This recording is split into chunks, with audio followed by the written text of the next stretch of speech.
اعوذ باللہ من الشیطان الرجیم بسم اللہ الرحمن الرحیم۔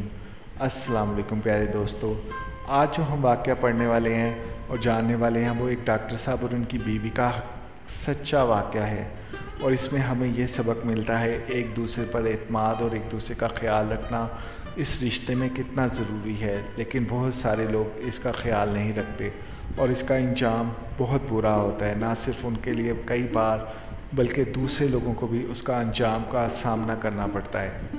ایک ڈاکٹر صاحب اور ان کی اہلیہ میں جھگڑا رہتا تھا۔ ایک دن وہ میڈیکل سٹور سے اپنے استعمال کے لیے سیرپ لائے اور گھر میں آ کے رکھ دیا۔ اہلیہ صاحبہ نے اس سیرپ میں زہر ملا دیا۔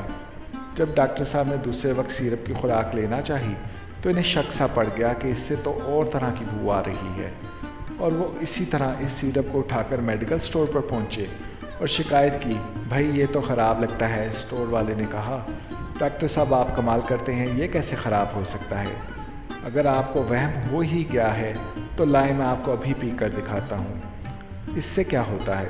چنانچہ اس نے اسی وقت اس سیرپ کی ایک خوراک لی اور وہیں ڈھیر ہو گیا۔ بعد میں تحقیقات ہوئی تو معلوم ہوا کہ یہ میاں بیوی کی آپس کی ناچاکی کا کرشمہ ہے جس نے اس میڈیکل سٹور والے کی جان لے لی۔ یہ ہے گھریلو جھگڑے کی نحوست، اور آئے روز خبریں پڑھنے کو ملتی ہیں کہ آج فلاں جگہ ایک آدمی نے گھریلو جھگڑے سے تنگ آ کر خودکشی کر لی، اور آج گھریلو جھگڑے کی وجہ سے یہ ہو گیا، فلاں جگہ اتنے آدمی مر گئے، فلاں جگہ یہ ہو گیا اور وہ ہو گیا۔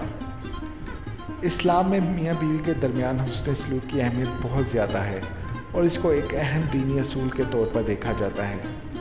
اسلامی تعلیمات میں میاں بیوی کے درمیان احترام اور محبت کو بڑی اہمیت دی گئی ہے اور اس کو ایک شرعی فریضہ مانا گیا ہے۔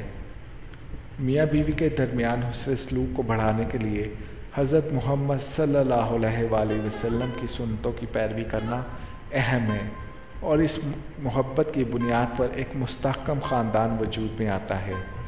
قرآن مجید میں بھی میاں بیوی کے درمیان محبت اور احترام کی بات کی گئی ہے۔ اللہ کی طرف سے ان کے درمیان محبت کا ذکر کیا گیا ہے اور ان کی زندگی کو محبت کی برکت سے بھر دینے کی دعا کی گئی ہے۔ اللہ تعالیٰ میاں بیوی کو نا اتفاقی بیماری سے نجات عطا فرمائے، آمین یا رب العالمین۔